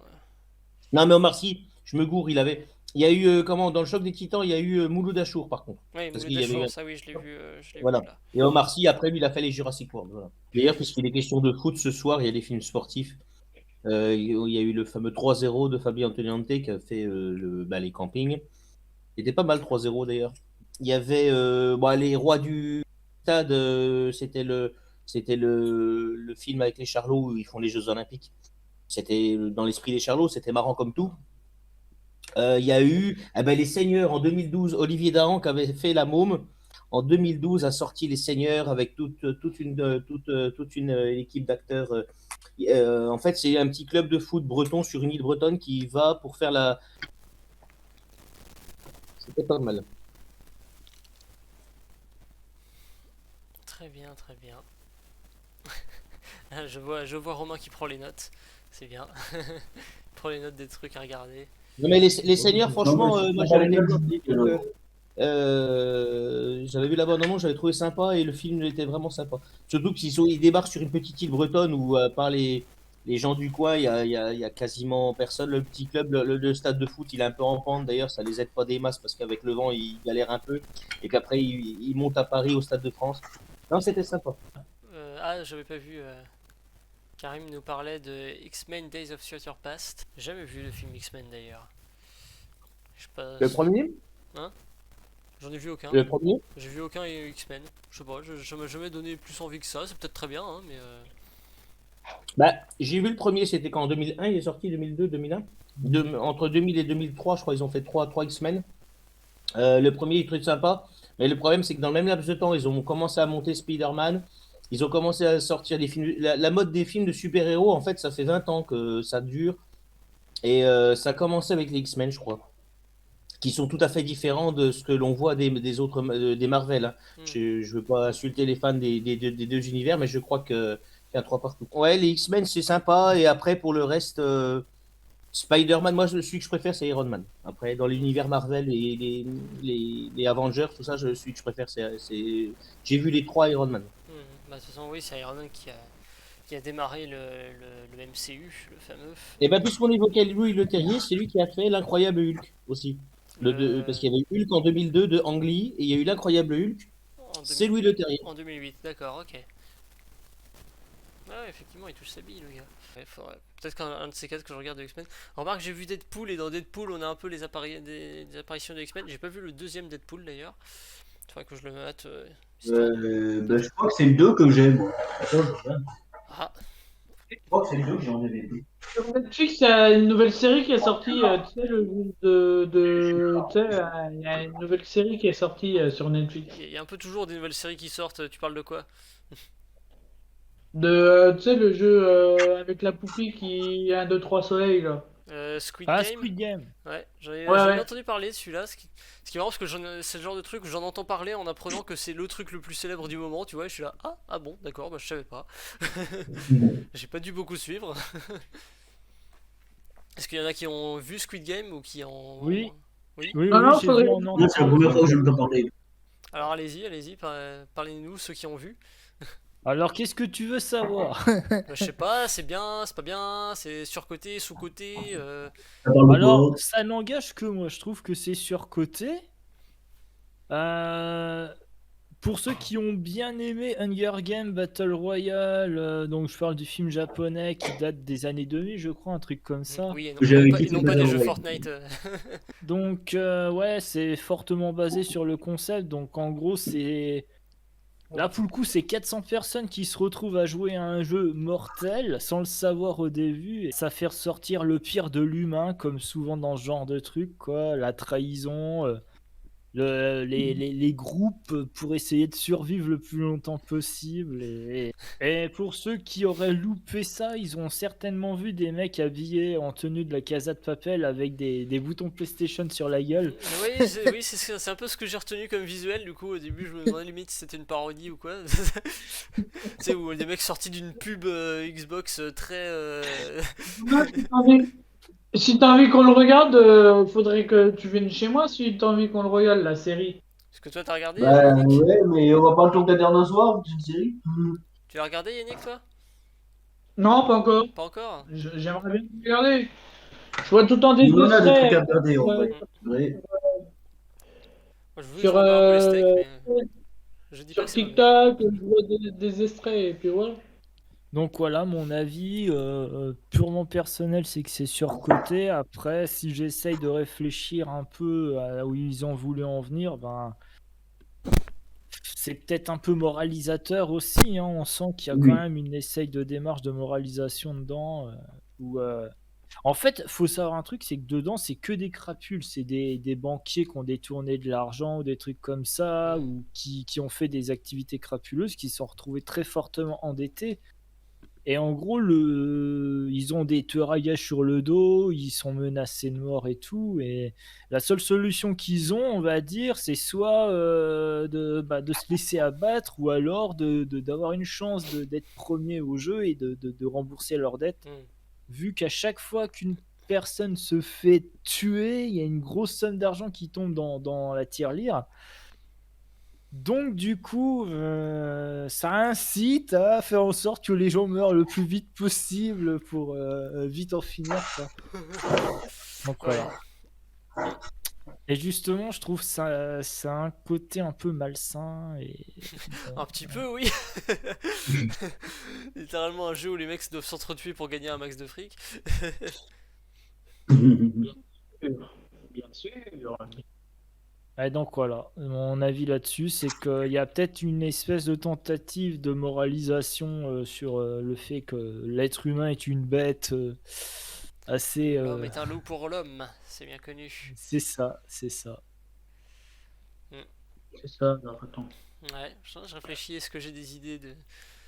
Est-ce que c'est des références de films qui partent un peu dans cette idée-là?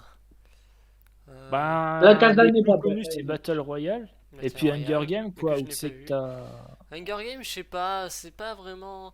Hunger Games est quand même vachement plus axé sur l'oppression du système en fait. Les gamins qui vont là-dedans, ils ont pas choisi d'y être. Alors évidemment, t'as de la violence, des machins comme ça, mais c'est vachement plus la structure sociale qui est intéressante où tu vois les différents districts qui ont différents privilèges et tu vois que dans Hunger Games, dans les jeux, t'as ceux qui viennent des districts pauvres qui sont arrivés là sans vraiment le vouloir, enfin sans le vouloir du tout même, sauf le cas de Katniss qui s'est porté volontaire pour sauver sa sœur. Mm. Et tu as au contraire ceux des districts les plus riches qui eux en fait sont là pour gagner et donc ils s'entraînent pendant toute leur jeunesse pour être des machines à tuer et pour pouvoir ensuite se porter volontaire au jeu et gagner et rentrer blindé de thunes. Et donc tu vois même ces personnages là qui bah, du coup sont un peu les plus sauvages dans l'affaire, ils sont là pour dans un message un peu social, donc une société qui est un peu l'extrême de la nôtre, où là tu as très clairement défini tel district, ils font telle chose et ils ont tel niveau de vie socialement et tout ça. Et c'est un peu une caricature de nos sociétés à nous. Je pense en particulier sans doute la société américaine, vu que Panem est censé se trouver sur genre c'est un peu le futur du continent américain, quoi.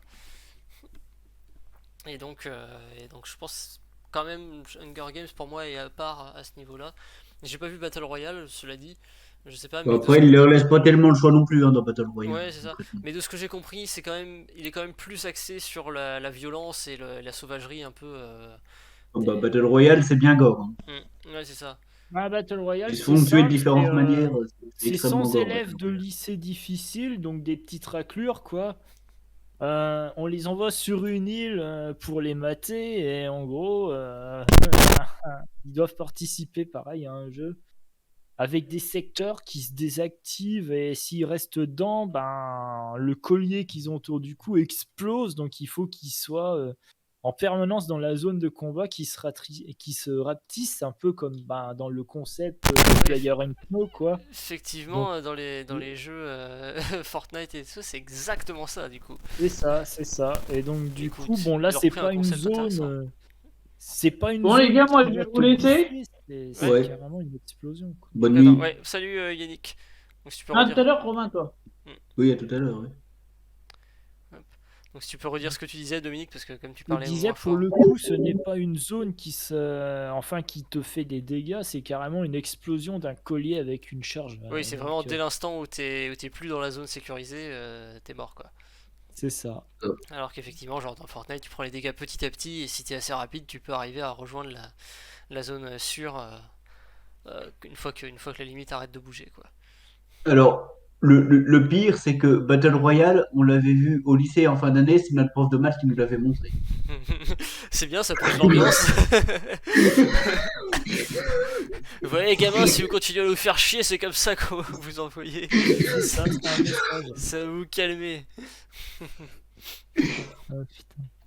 Il Ouais, nous Battle- a dit, quand il nous l'a projeté, je me rappelle, il nous a dit, faut pas que la directrice rentre pendant qu'on regarde le film. Ouais, c'est sûr. Ouais. Ouais, bah, moi, Battle Royale, au final, quasiment tout ce que j'en sais, c'est ce qu'on dit le fossoyeur du film dans la vidéo sur Battle Royale 2, dont il parle du coup Ah, le pas 2, mal du premier Battle Royale je l'avais également. trouvé pourri, moi, le 2, personnellement. Bah, Pour faire c'est le exactement, visiblement, l'avis de strictement tout le monde. Apparemment, tout le monde est. Le 2 est Bah, largement en dans dessous le du premier, il se premier. bute de plein de manières différentes. Dans le 2, c'est que des flingues. Oui, bah, de ce que j'ai compris, c'est qu'un seul des problèmes du 2, mais bon, voilà, comme je l'ai pas vu, je vous renvoie vers la vidéo du fossoyeur du film qui en parle en détail, en espérant que bah, il ait raison sur ce qu'il raconte. Mm. Je renvoie pas mal hein, durant ces lives à des chaînes YouTube qui parlent de cinéma, mais c'est vrai qu'on y apprend plein de choses et on y voit aussi les choses parfois d'une manière qu'on n'avait pas forcément vue, parfois plus détaillées que ce qu'on avait réussi à voir. Par exemple, là, juste après que j'ai regardé Quantum of Solace, enfin genre 2 jours après, il y a la chaîne YouTube Filmento, donc c'est en anglais, donc si vous avez du mal avec l'anglais, c'est peut-être pas trop la peine. Mm. Filmento qui a sorti une vidéo pour expliquer pourquoi Quantum of Solace était raté. Alors, je trouve qu'il tape quand même vachement dur sur le film, il est pas si mauvais que ça, mais effectivement, en le regardant, je sais pas, je sentais que c'était pas au même niveau que Casino Royale par exemple, qui était ma seule référence de cette époque-là, quoi. Et après avoir vu Skyfall, je confirme qu'il est pas non plus du niveau de Skyfall. Et il décortiquait assez bien en fait, il expliquait assez bien pourquoi ça marchait pas aussi bien. C'est qu'en fait, dans Quantum of Solace, sans vous spoiler bien sûr, c'est un peu une scène d'action où voilà, ça se fight et au bout d'un moment, à la fin, bah, James Bond s'en sort. De toute façon, il faut bien, hein, sinon il n'y a plus de film. Voilà, scène d'action où au final on y gagne pas grand chose. Après, pour faire avancer l'histoire, il obtient une information, tu vois, qui est un truc crucial pour son enquête, mais genre il l'obtient limite par chance, genre pouf, ça arrive, ou alors c'est super facile à obtenir. Genre vraiment, t'as les scènes de baston où il faut qu'il survive, mais tu sais qu'il va survivre parce que sinon il n'y a pas la suite du film. Et t'as les scènes d'enquête où il n'a pas vraiment de difficulté à obtenir ce qu'il veut, et donc au final t'as jamais vraiment d'enjeu tout au long du film. Et là pour moi pour moi dans le film c'est surtout la fin qui est intéressante où bah, déjà c'est cool, c'est beau, j'adore le décor.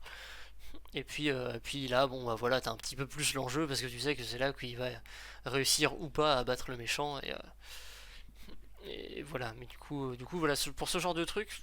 Enfin, la chaîne de Filmento, encore une fois, pour ceux qui savent parler, enfin qui comprennent l'anglais. Après, il y a peut-être des sous-titres sur les vidéos, je sais plus, mais c'est peut-être des sous-titres automatiques, donc c'est pas. Hein. Ouais, c'est pas fiable. C'est comme le. Bah, ça, c'est peut-être. Je sais pas si c'est un sous-titrage, un type qui tape manuellement les discours de Macron, là. Ah oui, ça, les fameux. C'est en fait, c'est des personnes qui le font.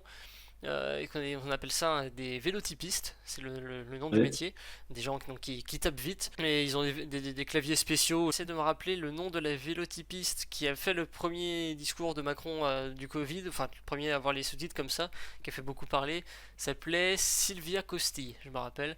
C'est sur Manu à la radio, je crois sur Fun Radio, ils l'avaient retrouvé, ils ont fait quelques recherches et ils l'ont retrouvé et On ils l'a l'ont eu au retrouvé. téléphone On à l'a leur émission retrouvé. du lendemain matin. Et Alors, Manu sur Fun Radio, ça doit dater parce que c'est Bruno sur Fun Radio. Bruno, pardon, oui, oui, oui. Autant pour moi. Ou alors c'est Manu sur Énergie, ou je sais plus. Enfin bref, je Bon, sais pas. j'aurais plutôt dit Manu parce que de chez Bruno Guillon, j'ai pas souvenir là. Je pense que si j'ai pensé à Manu sur Fun Radio, c'est aussi que j'ai repensé il y a quelques jours parce que j'ai revu le film Les Rois Mages avec les inconnus. Je sais pas si vous l'avez vu celui-là. Oui, oui. Très bien. Eh bien, moi, c'était un des films que j'aimais beaucoup quand j'étais petit. Enfin, que j'ai beaucoup vu. Euh, pas forcément bien tout compris d'ailleurs à l'époque. Et en fait, j'ai découvert. Donc, après l'avoir vu, je suis retourné voir un peu la fiche Wikipédia pour voir voilà, s'il y avait des infos intéressantes autour du film et tout ça. Et c'est là que j'ai vu que Masha, dans le film, la fille, a été jouée par l'actrice Virginie de Closade, qui était dans l'émission sur Fun Radio pendant des années. Et du coup, en fait, je m'étais absolument pas douté que la meuf que j'entendais à la radio en me réveillant le matin, c'était celle que j'avais vue dans le film Le Hommage des années plus tôt. J'avais Ah oui, bah absolument oui. pas conscience de ça. Donc ça m'a fait marrer. Et, euh, et après, et d'ailleurs, après avoir du coup constaté ça sur Wikipédia, je l'ai mis sur Twitter et Virginie de Closade a liké mon tweet genre hier. Ah, elle a dû se dire, tiens, cool. C'est ça. En plus, je précisais que je la trouvais super jolie dans le film, donc je pense qu'effectivement ça a dû lui faire Ah, plaisir. c'est le début, Corentin, ça. Ouais, le Tiens. début d'une grande histoire. Bon, ouais. Donc voilà, ouais, les acteurs, actrices, parfois finissent à la radio, enfin finissent, pas fini, hein, de ce que j'ai vu sur son Twitter, du coup elle fait plutôt du théâtre maintenant. Les parcours, les carrières dans le show business sont parfois imprévisibles. C'est comme les voix du Seigneur qui sont impénétrables. Ouais, c'est ça. Mais par contre, les voies du show business, elles sont pas toujours impénétrables, si on en croit certaines rumeurs. Des fois, ça pénètre pas mal, au contraire. Et c'est vrai qu'on a aussi, ça me fait penser qu'on a tendance parfois à ignorer un peu les carrières, les carrières théâtrales des gens qu'on voit au cinéma, des acteurs, actrices au cinéma. C'est vrai que des fois, ils ont des grosses carrières théâtrales à côté, mais comme tu en as pas vraiment connaissance tant que t'es pas là le soir du spectacle, des fois tu te rends pas compte. Mm. Et t'en as, ouais, tu vas sur la page Wikipédia, tu te dis, ah ouais, il était dans ce film-là, puis après tu regardes le théâtre, ah ouais, d'accord, il a fait ça aussi. Et Et, ouais. c'est assez marrant. Et je me rappelle une fois aussi, j'avais reconnu au théâtre de Beaune, il y avait une pièce où j'étais allé voir avec ma mère, je sais plus vraiment ce que c'était la pièce. Euh, et t'avais un acteur qui était anglais. Genre, c'était dans le personnage de la pièce, justement, il y avait un truc sur le fait qu'il était anglais, et qui est machin, et je crois il interprétait Hitchcock, un truc comme ça, dans la pièce. Et en fait, je l'ai reconnu, parce qu'en fait, il jouait dans un épisode de la série Largo Winch, dont j'étais Ouais. fan à peu près à cette époque-là. Et du coup, j'ai reconnu, j'étais là, mais c'est le même gars. Largo, oui, je me souviens bien, c'est le fils d'un milliardaire qui récupère les actions et qui veut faire un truc comme on dit, de la philanthropique, et puis du coup, il a les actionnaires au cul qui veulent le buter ou je sais plus quoi. Alors ça, ce que tu es en train de citer, c'est le scénario du deuxième film Largo Winch. D'accord. Enfin, le fait qu'il hérite, c'est dans le premier film, ou dans le premier épisode de la série, ou dans le premier album de la série BD, ou dans le premier roman de la série de romans, parce qu'à la base c'était des romans, adaptés en BD, puis en série, puis en film. Et effectivement, là, ce que tu me cites là, c'est le pitch, enfin le fait qu'il veuille vendre le groupe pour un truc philanthropique, c'est effectivement le point de départ de Largo Winch 2, et je crois pas avoir vu ce film d'ailleurs. J'avais D'accord. vu le premier parce que comme j'étais un grand fan de la série, euh, quand j'étais ado, je sais plus trop quand c'était, mais tu vois, je sais pas, 2014 on va dire par là. Et du coup, on m'avait offert le DVD du film que j'avais pas cherché spécialement à voir, mais du coup j'ai regardé. Bah je me souviens plus, ça m'avait pas transcendé. Et ça a pas transcendé le box-office non plus, de ce que j'avais vu sur Wikipédia encore une fois il y a quelques jours. J'ai vu qu'il avait pas été rentable, ils ont quand même fait un 2 qui était encore moins rentable. Et, Oui. et bizarrement ils ont arrêté là. Ah Étonnant. bon? Bizarrement. Ah, C'est moi ça. pour moi c'est normal. Non, non, ce qui est bizarre c'est plutôt qu'ils aient fait un film pas rentable, mais qu'ils aient quand même tenté le deuxième. Comme j'avais tweeté que je saluais quand même cet effort, et c'est vrai qu'on a parfois trop tendance à s'arrêter sur un échec et pas chercher la deuxième chance. Ils ont arrêté les frais. Et c'est dommage parce qu'en vrai, enfin tu vois, Largo Winch c'est pas mal dans le style James Bond au final. Il y a du pognon et il y a de l'action avec voilà, des mecs en costard qui tirent avec des flingues. Tu vois, pour résumer très schématiquement, finalement c'est un peu ça. Et c'est pour ça que je trouve qu'il y a un côté James Bond un peu aussi dans certaines parties.